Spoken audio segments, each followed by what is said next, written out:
কিয়ামতের আগে যে মালহামার যুদ্ধ হবে, তখন রাসূল সাল্লাল্লাহু আলাইহি ওয়াসাল্লাম বলেছেন মালহামার যুদ্ধের সময় মুসলমানদের ফুস্তাদ বা তাবু হবে, শিবির হবে এই ফিলিস্তিনের দামেস্কের পাশে আল গৌতা নামে এক জায়গা আছে, ওই গৌতাতে। এবং ঈসা আলাইহিস সালাম এসে যে দাজ্জালকে হত্যা করবেন সেটাও ওই শামে। ফিলিস্তিনের বাবুল লুদ এখনো একটা জায়গা আছে, ওই জায়গাটার নাম এখনো বাবুল লুদ, ওখানে তিনি দাজ্জালকে হত্যা করবেন।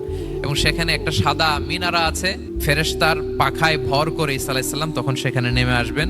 ওই ফিলিস্তিনের ওই শাম দেশের ওই মিনারার পাশে তিনি এসে পৃথিবীতে তিনি নুজুল করবেন, নুজুল ঈসা আলাইহিস সালাম। যেখানকার বেথলহামে ঈসা আলাইহিস সালাম, জেসাস ক্রাইস্ট তিনি জন্মগ্রহণ করেছেন, ঈসা আলাইহিস সালামের জন্মস্থান।